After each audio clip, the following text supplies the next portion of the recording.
Today, we're diving into India's really ambitious foreign policy. I mean, it's a strategy that has them looking east and west at the exact same time. It's this high-stakes balancing act, and it's totally redefining India's place in the world. This is the big question every single emerging nation has to figure out. For India, especially right after the Cold War wrapped up, finding a new path was absolutely critical. It wasn't about choosing a side anymore.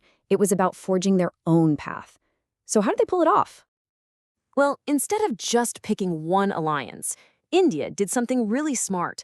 They developed two completely distinct foreign policies, each one custom-tailored to a different part of the world. So let's start this story by looking east. Okay, our story really kicks off back in the early 1990s.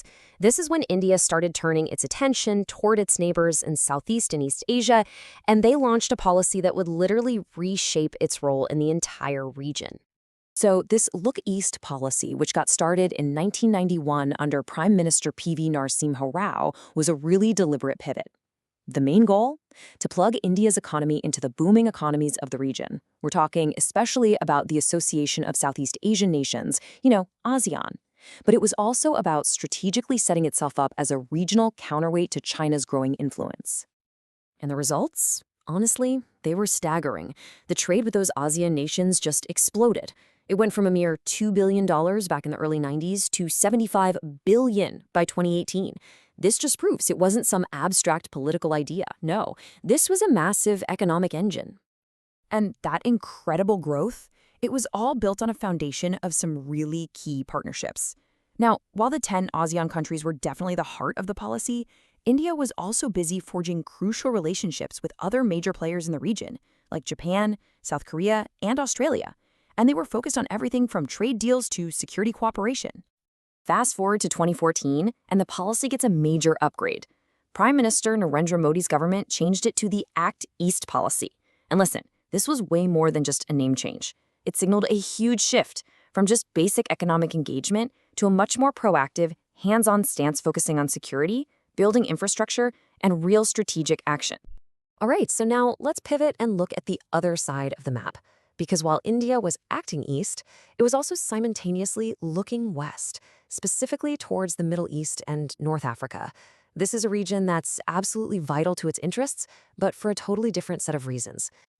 Yeah, if the Look East policy was all about economic integration and growth, the Look West policy was driven by a completely different playbook. This was all about security, energy, and really deep cultural connections.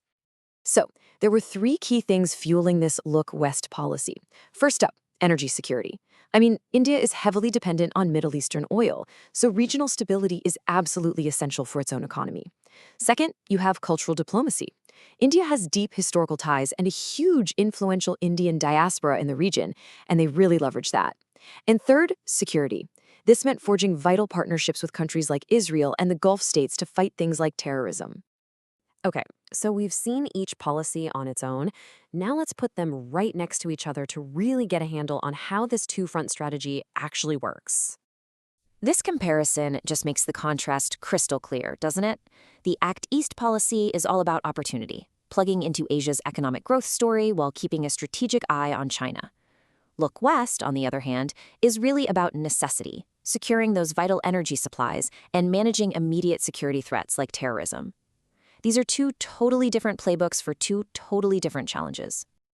But here's the thing. When you zoom out, these aren't just two separate policies happening in a vacuum. They are actually two sides of a single overarching ambition. By engaging both East and West, but on their own terms, India is really executing a grand strategy here. The endgame? It's to move beyond just being a regional power and to really cement its status as an independent, influential player on the global stage. And that, right there, brings us to the final big question. This balancing act is incredibly complex. I mean, as global dynamics keep shifting and new tensions pop up, the single biggest challenge for India is going to be maintaining this delicate equilibrium. So, can it keep being a friend to all, or will it eventually be forced to choose a side? That really is the great question for India's future.